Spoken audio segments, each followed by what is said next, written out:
2절까지 교독해서 읽겠습니다. 유대인의 유월절이 가까운지라 예수께서 예루살렘으로 올라가셨더니 성전 안에서 소와 양과 금이 가는 사람들과 노끈으로 채찍을 만드사 양이나 소를 다 성전에서 내쫓으시고 돈 바꾸는 사람들의 돈을 쏟으시며 상을 엎으시고 빌립하는 사람들에게 이르시되 이것을 여기서 가져라 내 아버지의 집으로 장사하는 것을 만들지 말라 하시니 제자들의 성경 말씀에 주의 전을 사모하는 열심이 나를 삼키리란 것을 기억하더라. 이에 유대인들이 대답하여 예수께 말하기를 내가 너희를 행하니 무슨 표적을 우리에게 보이겠느냐. 예수께서 대답하여 이르시되 너희가 이 성전을 헐라 내가 사흘 동안에 일으키리라. 유대인들이 이르되 이 성전을 46년 동안에 지었거늘 내가 3일 동안에 일으키리라 하더라. 그러나 예수는 성전된 자기 육체를 가리켜 말씀하신 것이라. 죽은 자 가운데서 살아나신 후에야 제자들이 말씀하신 것을 기억하고 성령과 예수께서 하신 말씀을 믿었더라. 아멘. 준비된 예물을 하나님 앞에 드리겠습니다.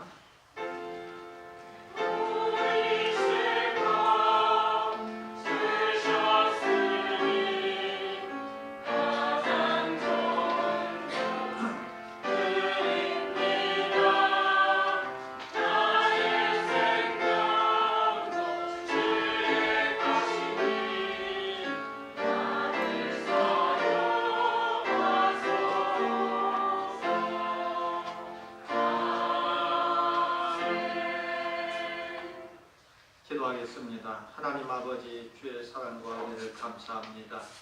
오늘도 좋은 날 허락하여 주시고 하나님 앞에 예배를 드려 영광 돌리며 하나님께 경배하는 은혜를 주셔서 감사합니다.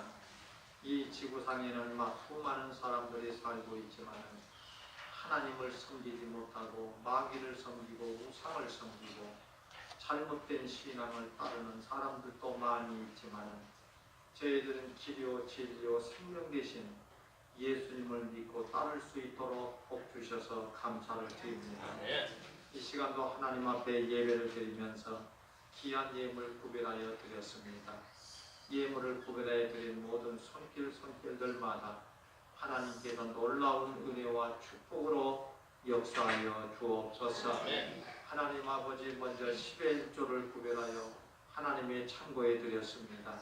11조를 구별하는 모든 손길들마다 우리 하나님 아버지 복 내려 주옵소서. 하늘문이 열려지는 복을 주시옵소서. 이 땅에서 창고가 쌓을 곳이 없도록 부어지는 복을 주옵소서. 하나님께서 언약하신 복을 저들에게 내려주심으로 이 땅에 사는 날 동안에 물질로 어려움을 당하는 일이 결단코 없도록 저들에게 쓰고 남는 복으로 축복하여 주시옵소서. 우리 하나님 아버지께서 놀라운 역사와 놀라운 축복의 은총으로 저들과 함께하여 주옵소서. 하나님 앞에 감사하며 예물 드립니다. 하나님 아버지 이 땅에 있는 날 동안에 하나님 앞에 감사하는 저들에게 더욱더 하나님께 영광 돌리게 하여 주시고 하나님 아버지의 구역 예배를 드리고 생일을 맞이하여 하나님 앞에 감사하는 손길들 감사하는 마음으로 하나님 앞에 감사하는 손길들 축복하여 주셔서 언제나 저들에게 기쁨과 소망과 충만한 은혜가 넘치게 하여 주옵시고 저들에게 좋은 일로 가득 채워지는 역사가 일어나도록 축복하여 주옵시고 하나님 아버지 어두움은 그림자도 없이 사라져 나가는 역사가 있게 하여 주옵시고 원수악한 마귀들은 한 길로 왔다 7길로 쫓겨가는 역사가 있게 하여 주옵시고 오직 우리 하나님께 영광을 돌리며 하나님의 능력과 기적을 경험하며 체험하는 저희들의 삶이 되게 하여 주옵소서. 하나님 앞에 건축, 구제, 선교, 꽃꽂이 1000번째 작정 예물 하나님 앞에 드렸습니다.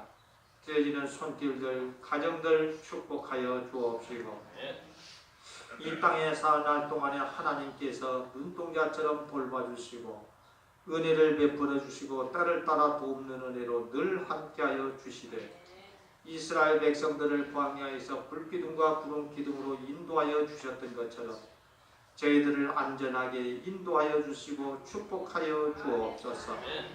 하나님 아버지께서 날마다 같이하여 주셔서 하나님 아버지 모든 일이 형통하신 은혜가 임하도록 주여 도와 주시옵시고 모든 일을 협력하여 선을 이루는 역사가 나타나도록 축복하여 주시옵소서. 하나님 앞에 주일헌금과 성미를 드렸습니다.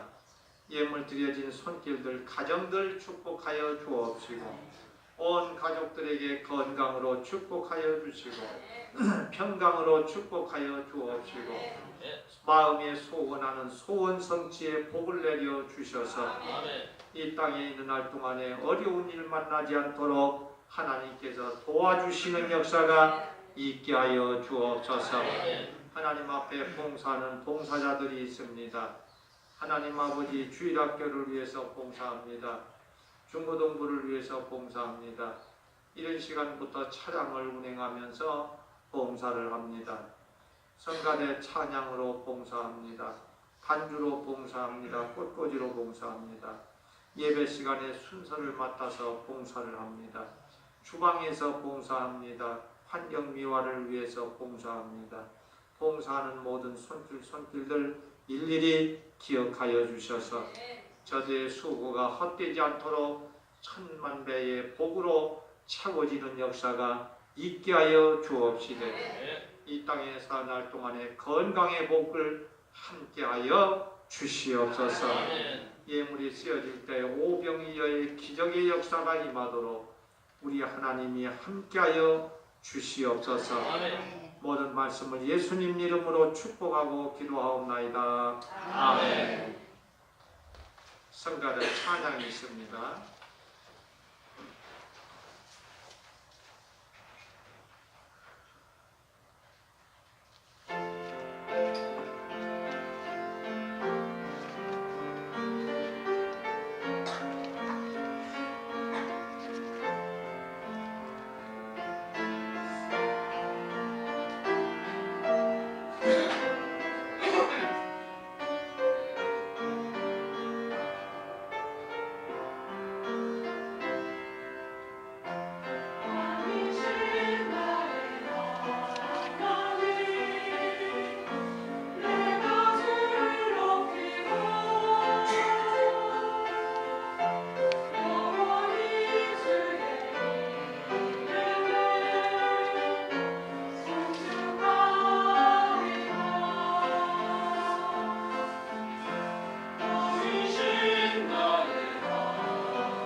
감사합니다. 오늘 함께 읽은 말씀을 통해서 후에 믿게 될 진리이란 말씀으로 은혜를 받습니다. 오늘 본문의 말씀의 주제는 성전에 대해서 말씀을 하고 있습니다. 성전은 구약시대의 것이었는데도 불구하고 오늘날 우리에게 아주 중요한 의미가 있습니다. 그러면 왜 성전이 유대인들 뿐만 아니라 전 인류를 위한 것이 되겠습니까? 그 이유는 구약시대의 성전은 바로 그리스도 예수님의 모형이기 때문입니다. 그러기에 구약시대의 성전은 중요한 것입니다. 그렇다면 예수님께서 예루살렘 성전에 가셔서 돈 바꾸는 자들과 장사하는 자들을 채찍으로 쫓아내는 일이 있었는데 이 말씀은 쉽게 이해가 되는 말씀입니다. 우리가 상식적으로 알고 있는 것은 이 성전에서 바리새인들이 하나님께 제사를 빙자하여 장사를 했다는데 예수님을 분노케 하고 있습니다. 자, 그러나 그것도 있습니다만 그 더 중요한 것은 뭐냐면은 바로 이 성전은 예수님의 몸을 상징하는 것이기 때문입니다. 그러니 성전을 더럽혔다는 것은 예수님을 모욕했다는 것과도 같은 것입니다. 그렇기 때문에 예수님께서는 분노하시면서 더 그들을 내어 쫓으시는 이런 일들이 있게 되었습니다. 그러면 정말로 이 성전이 예수님의 몸을 상징하는 것인지 한번 오늘 본문에 봅시다. 19절부터 21절 말씀 다시 한번 읽어보겠습니다. 19절부터 21절 시작. 예수께서 대답하시되 너희가 이 성전을 말하라. 내가 사랑하는 이라. 유대인들이 이르되 이 성전은 46년 동안에 지었거늘 내가 3일 동안에 일으키겠느냐 하더라. 그러나 예수는 성전은 자기 이틀을 말씀하신 것이다. 자, 여기에서 21절에서 뭐라고 말씀합니까? 그러나 예수는 성전된 자기 육체를 가리켜 말씀하신 것이라 이렇게 말씀을 해서 예수님은 성전을 자기 몸으로 비유해서 말씀을 하셨습니다. 그런데 바리새인들이 이 진리를 알 길이 없지 않습니까? 그래서 이들이 하는 말은 이 성전은 46년에 걸쳐서 지었는데 내가 3일에 일으킬 수 있겠느냐? 이렇게 반박을 합니다. 그러나 예수님께서 하신 말씀의 뜻은 무엇입니까? 너희가 나를 죽여라. 그러면 내가 3일 만에 살아날 것이다. 이것을 말씀하신 것 아닙니까? 그러니 바리새인들이 예수님이 말씀하시는 이 진리를 깨달을 리가 없지 않습니까? 그렇다면 구약시대의 성전을 알고 보면 참으로 의미가 있습니다. 먼저 솔로몬 성전입니다. 이 성전은 정말로 아름답고 화려하게 지어졌습니다. 오죽하면 스바 여왕이 와서 보고 한눈에 반해버렸겠습니까?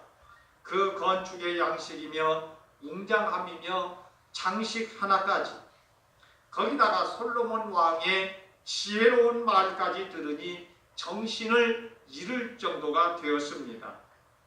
이 솔로몬 성전은 무엇을 의미합니까? 바로 그리스도의 영광스러운 모습을 보여주는 것입니다. 그런가 하면 스룹바벨 성전이 있습니다. 이 스룹바벨 성전은 솔로몬 성전이 바벨론의 침략으로 완전히 붕괴된 후에 지어진 성전인데 이는 초라하기 그지없는 그런 성전이었습니다. 유대인들이 하나님을 떠나고 우상을 가까이 하니까 제일 먼저 성전이 부서지는 수치를 당하게 되었습니다.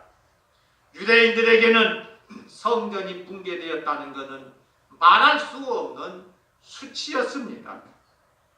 그러면 이 스룹바벨 성전은 무엇을 의미하는 것입니까?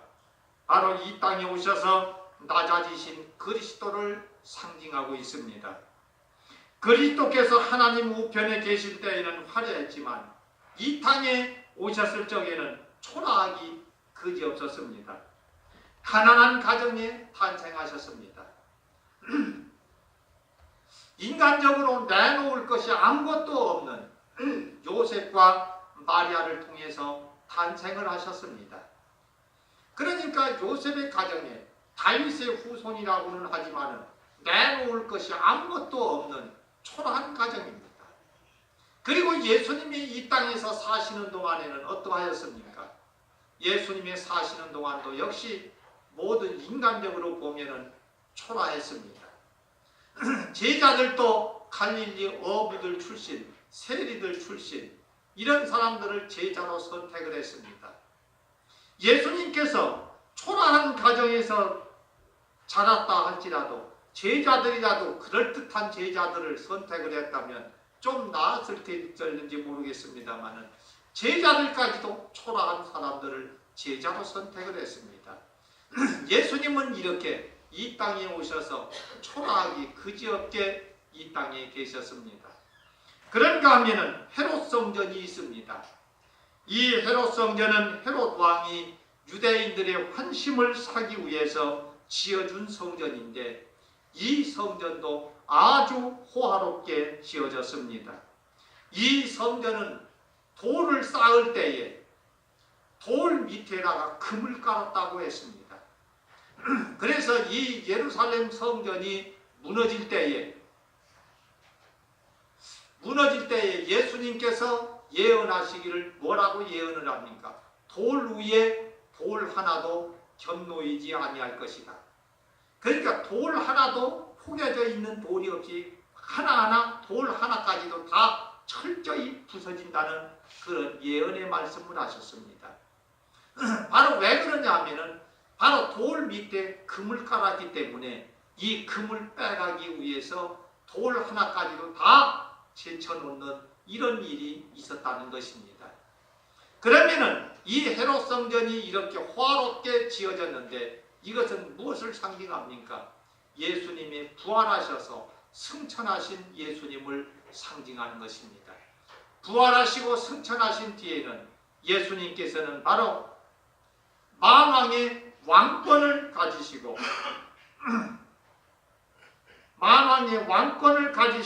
세상을 심판하시는 그러한 주님을 상징하고 있는 것입니다. 그러기에 예수님은 진짜 성전에 오셨으니 구약의 성전은 의미가 없어진 것입니다. 그래서 예수님은 이 성전을 헐라 내가 3일 만에 일으키리라 이렇게 말씀을 하신 것입니다. 그럼 오늘 말씀을 통해서 첫 번째를 보면은 성전을 필요로 하는 인류입니다. 사람이 이 땅에서 겪을 수 있는 최대의 불행이 무엇인지 아십니까? 그것을 한마디로 요약한다면 바로 죽음입니다. 죽음이 왜 왔습니까? 사람에게 죽음이 온 것은 바로 하나님과의 관계가 파괴되었기 때문입니다. 하나님과의 단절된 상태가 임했기 때문에 죽음이 온 것입니다.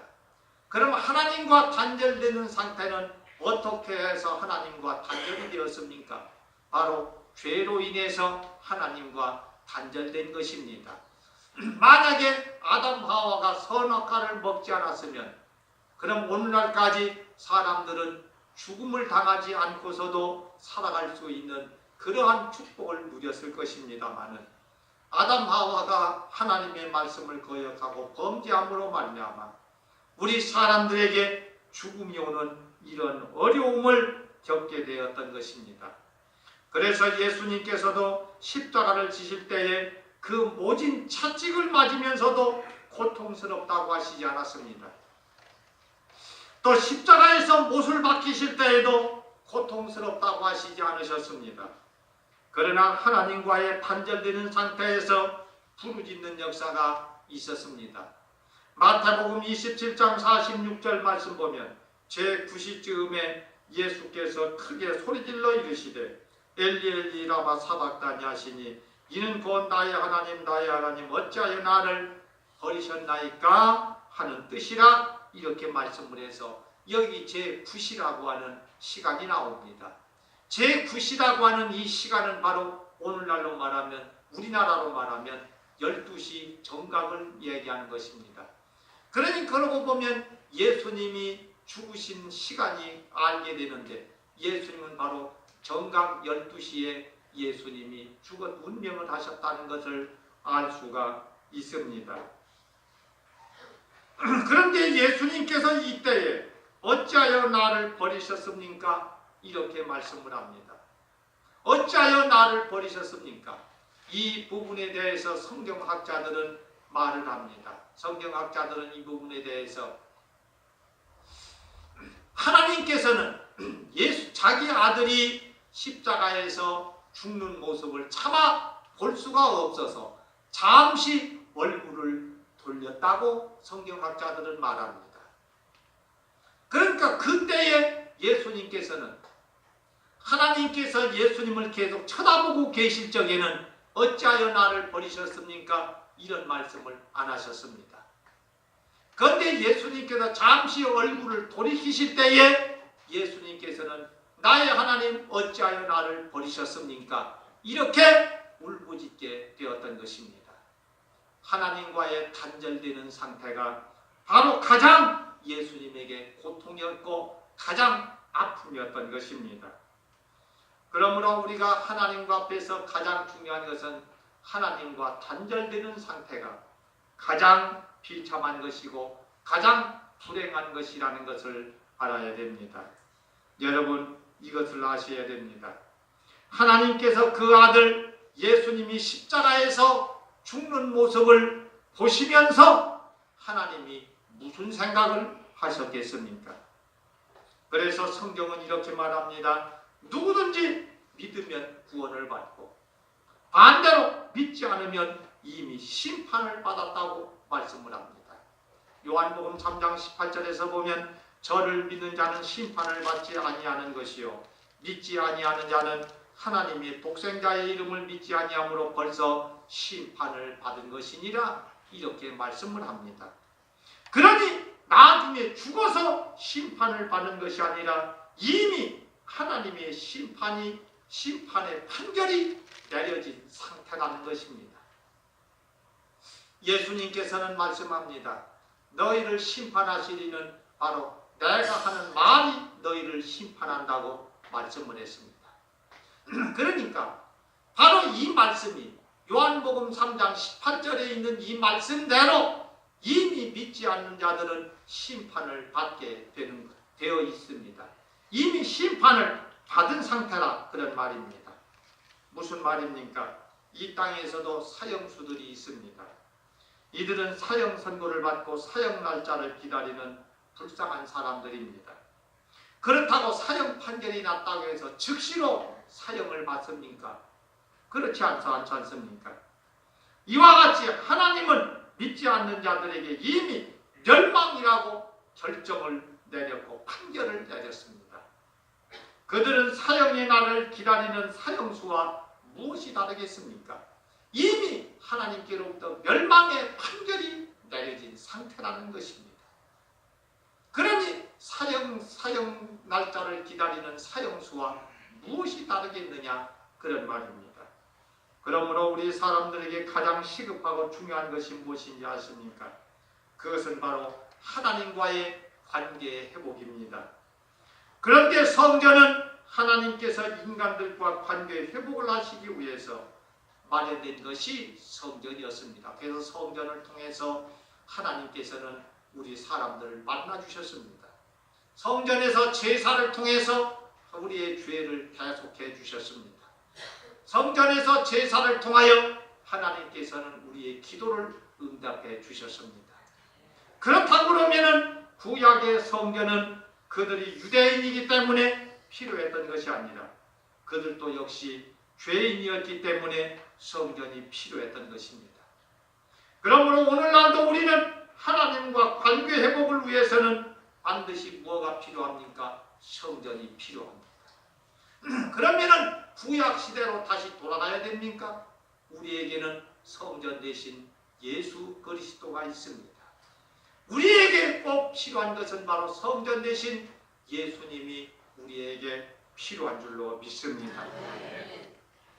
우리들은 유대인이어서가 아니라 우리가 하나님께로부터 단절된 상태에 있기 때문에 성전된 예수님을 통해서 하나님을 만나고 성전된 예수님을 통하여 우리의 기도가 하나님께 상달되는, 죄인된 우리가 성전된 예수님을 통해서 하나님 앞에 한 발자국씩 가까이 나아갈 수 있는 이런 자격과 축복이 주어졌으니 바로 예수님이 우리에게 필요하다, 그런 말씀입니다.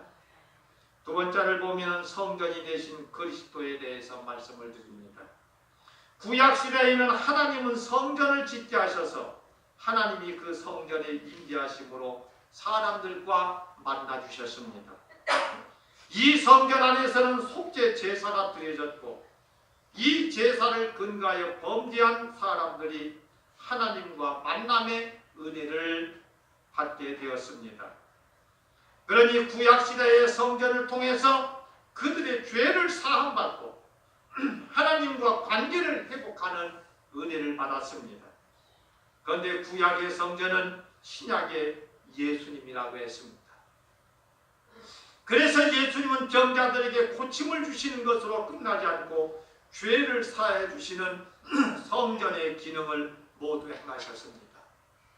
마가복음 2장 5절 말씀을 보면 예수께서 저희의 믿음을 보시고 중풍병자에게 이르시되 작은 자야 내 죄사함을 받았느니라 하시니, 이렇게 말씀을 하셔서 무엇보다도 예수님은 자신의 몸을 속죄 제물로 삼고자 십자가 위에서 완전한 속죄의 제사를 드려주신 것입니다. 그렇기 때문에 누구든지 예수님이 나를 위하여 십자가에서 죽으셨다는 것을 믿는 사람들에게는 바로 속죄의 은혜를 받게 되는, 축복을 받게 되는 것입니다. 이거는 값없이 주시는 하나님의 은혜입니다. 그런데 로마 카톨릭에서는 중세교회에서 중세시대 때에 어떤 일이 일어났습니까? 바로 면죄부 판매가 있었습니다. 그래서 면죄부 판매, 그래서 면죄부 판매를 하면은 죄가 용서받는다고 하는 이런 일들이 있었습니다. 자, 이런 일들로 인해서 결국은 루터가 종교개혁을 일으키는 계기가 되기는 했습니다만은 어찌됐든지 간에 우리가 죄가 사함받는 것은 값없이입니다. 값없이 용서받고 값없이 구원받고 값없이 천국 가는 이런 영광을 우리에게 주어주신 것입니다. 예수님이 십자가에서 죽어주심을 우리에게 값없이 주시는 은혜를 주시기 위하여 십자가에 죽어주신 것이라는 것입니다. 그렇기 때문에 우리 하나님께서 언약하신 대로 예수님의 이 십자가 보혈의 공로를 믿는 사람은 모두가 다 구원받고 죄사함받고 하나님 앞에 자녀가 되는 영광을 얻게 되는 것입니다. 그래서 우리 사람들에게 바로 이렇게 구원의 길을 예수님이 십자가를 짐으로 활짝 열어놓으시고 구원의 문을 활짝 열어놓으셔서 우리가 하나님 앞에 영광을 돌리는 그런 삶을 살도록 축복해 주신 것입니다. 그러므로 예수님 안에서는 성전의 기능이 완성된 것입니다. 유일한 성전은 예수 그리스도 뿐입니다. 무슨 말입니까? 우리에게 구원과 죄사함을 주실 수 있는 분은 예수님 한 분뿐이라는 것입니다. 그러므로 이 예수님을 통해서 우리는 죄사함을 받고 하나님 앞에 나아갈 수 있는 축복을 받은 사람이 되었으니 더욱더 믿음으로 하나님 앞에 나아가고 감사함으로 하나님 앞에 나아가고 나에게 구원을 주신 하나님, 나에게 천국을 주신 하나님, 나에게 영생을 주신 하나님, 나의 모든 죄를 용서해 주신 하나님, 그 하나님께 우리는 날마다 감사와 찬송과 영광을 돌리면서 우리 하나님 앞에 영광 돌리는 복된 삶이 되어지시기를 주의 이름으로 축원해 드립니다. 기도하겠습니다. 하나님 아버지여, 주의 사랑과 은혜를 감사합니다. 오늘도 귀한 말씀으로 은혜 나눌 수 있도록 복 주시는 아버지 하나님 감사를 드립니다. 예수님은 바로 구약시대의 성전의 모형이라 했습니다. 구약시대에는 성전에서 사람들이 하나님 앞에 속죄의 제사를 드림으로 죄가 용서받고 하나님을 만나는 기회가 되었고 기도해서 응답받는 그런 기회가 되었습니다. 그러나 이제는 신약에서는 성전 대신 예수님을 의지함으로 말미암아 성전 대신 예수님을 믿음으로 말미암아 죄가 용서받고 하나님 앞에 나가 하나님을 만나고 우리의 기도가 상달되는 이런 축복을 받게 되었습니다. 하나님 아버지, 저희들에게 이러한 은혜를 주셔서 감사를 드립니다. 우리에게 값없이 죄사함의 은혜를 주시니 감사를 드립니다. 하나님 아버지여, 우리 예수님께서 십자가를 지시시고 바로 우리의 죄를 대속해 주심으로 말미암아 우리의 구주가 되어 주신 것을 감사를 드립니다. 우리가 이 땅에 있는 날 동안에 날마다 우리가 구원받음을 천국 백성이 된 것을 감사하고 찬양하고 영광을 돌리는 우리의 삶이 되어지도록 우리 하나님 아버지 능력으로 역사하여 주시옵소서. 날마다 우리가 감사 찬양 하나님을 기쁘시게 하는 우리의 삶이 되도록 인도하여 주시옵소서. 그래서 우리 성도들이 하나님 앞에 기도하는 것마다 소원하는 것마다